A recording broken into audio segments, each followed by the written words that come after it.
آپ کی آج پارلیمانی پارٹی کا اجلاس ہوا ہے، کیا اہم فیصلے ہوئے ہیں سر؟ بسم اللہ الرحمن الرحیم. ہماری آج الحمدللہ پارلیمنٹری پارٹی میٹنگ سب سے پہلا آغاز ہم نے بسم اللہ ادھر سے کیا ہے. کے پی ہاؤس میں ہمارے ممبران قومی اسمبلی پوری تعداد میں آئے تھے اور ہم لوگ کل حلف برداری کریں گے اور جتنی پوزیشنز ہیں، چاہے وہ وزارت عظمیٰ کی کرسی کے لیے ہو، چاہے وہ اسپیکر کے لیے، ڈپٹی اسپیکر کے لیے، ہمارے کینڈیڈیٹس تیار ہیں اور ہم لوگ بھرپور مقابلہ کریں گے اور پاکستان تحریک انصاف کا لوہا منوایا جائے گا اور لوگ دیکھیں گے کہ اصولی پارٹی کیا ہوتی ہے اور صحیح معنوں میں ایک مضبوط اور سچی پارٹی جو عمران خان صاحب نے بنائی ہے اس کا کیا مزہ آئے گا.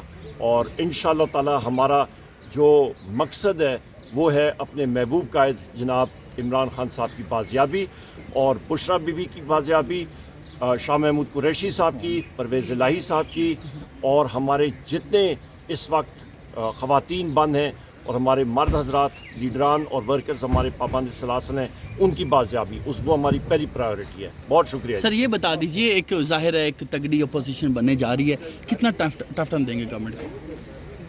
آپ دیکھیں کہ انشاءاللہ ہوتا کیا آگے. ہفتے کی احتجاج کی کال جو ہے وہ دیگر سیاسی جماعتوں کو بھی شامل کریں گے اس احتجاج میں، تاکہ مزید اس کو جو ہے پریشر کے طور پر لیا جائے. ہمارا ایک ہی مقصد ہے کہ ہمارا جو چرایا ہوا مینڈیٹ ہے فارم 47 کے تحت وہ ہمیں واپس ملے. پاکستان تحریک انصاف کی 180 سیٹیں آنی چاہیے، نہ کہ جو دھاندلی شدہ فارم 47 کے ذریعے انہوں نے مینیپولیشن کی ہے اس کو ہم لوگ ختم کریں. ایک آخری بات بتائیے گا، کیا اب احتجاج کی سیاست کا آغاز ہوا ہے یا کہ پارلیمانی سیاست کا آغاز ہوا ہے؟ پارلیمنٹری فارم آف گورنمنٹ ہے. پارلیمنٹ کے اندر آپ دیکھیں گے کہ ہوتا ہے کیا کیا. انشاءاللہ شکریہ، تھینک یو.